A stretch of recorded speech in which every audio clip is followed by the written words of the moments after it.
25learn.com, your gateway to cybersecurity.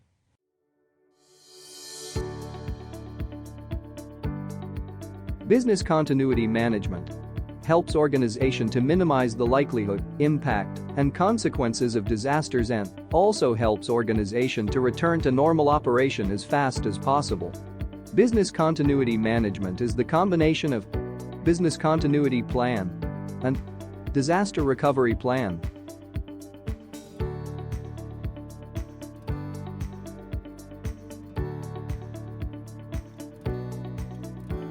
Why business continuity required?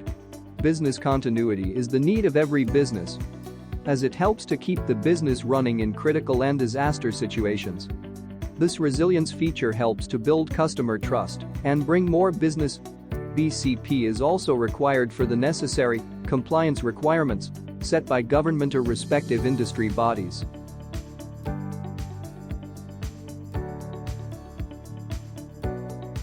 In view of governance, business continuity address compliance requirements and help to set the strategy, and in view of management body, it should help in growing business by building trust and protect the business and brand. It is the responsibility of governance body or board of directors to develop a business continuity policy, and this shows the due care by the governance body. To develop a BCP, governance body need to check for all compliance obligations from government side and respective industry bodies such as HIPAA for health sector, PCI-DSS for finance. Also, this BCP policy should cover the responsibilities for planning, execution, and also evaluating readiness to face abnormal conditions.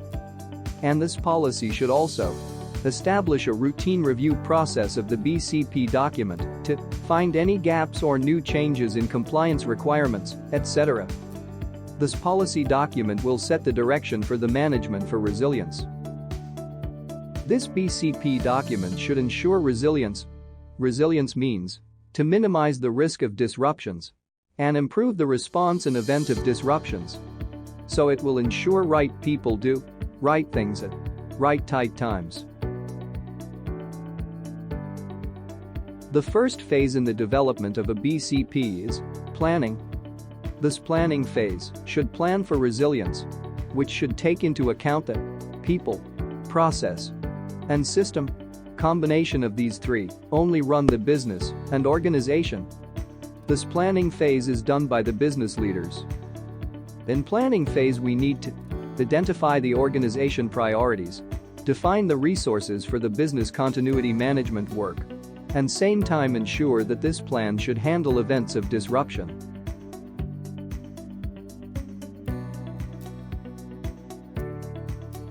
BCP document creation planning phase also have sub-phases. These are: first, we need to initiate planning, then need to do a scoping and set objectives for the plan, take some assumptions, and set the constraints also.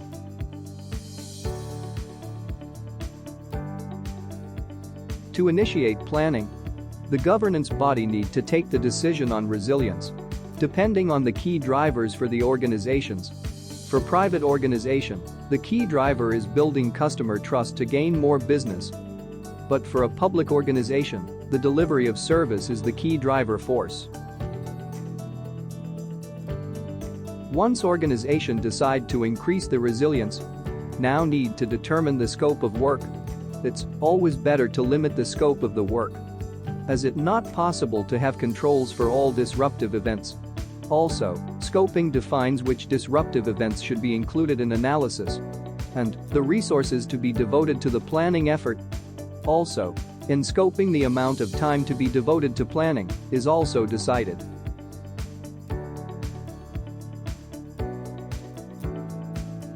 Objective is an end state to be achieved without specifying the means of achieving it. Example of objective can be a simple statement like, to restore critical services within 1 hour of disruption is an objective.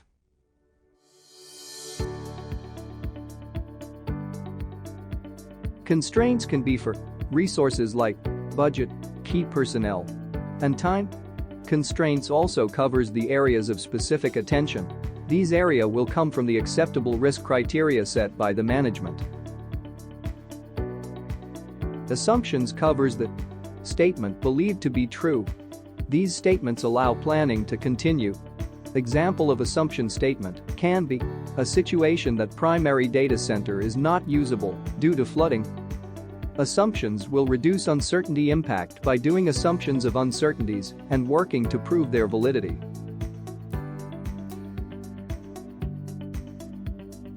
When we document the scope with objective, related constraints, and assumptions, we got a charter. And this charter document should be acknowledged by senior leadership. And this charter will also help in measuring the result of a planning phase.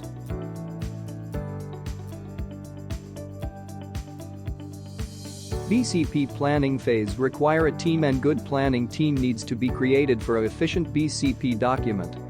Some of the factors need to be considered for this are: planning team should have representative from each affected area. So planning team must include representative from line of business, HR, legal, compliance, information security professionals. Planning team members should be open to collaborate and should also have interpersonal trust. BCP planning phase have some deliverable. These deliverable must be defined in charter document. These deliverable are risk assessment, business impact analysis, critical business function identification, recovery priorities, recovery strategy, and business continuity plan. BCP document life cycle. First need to initiate planning, and then the scope is documented with objective constraints and assumptions. And combination of these give a charter document. This charter document should have BCP as a deliverable, and all these documents need to be approved by the senior members. After approval, the business continuity plan will be implemented. Training and awareness activities will be conducted. Incident response activities will be done, and finally the plan activation scenarios can be decided and executed.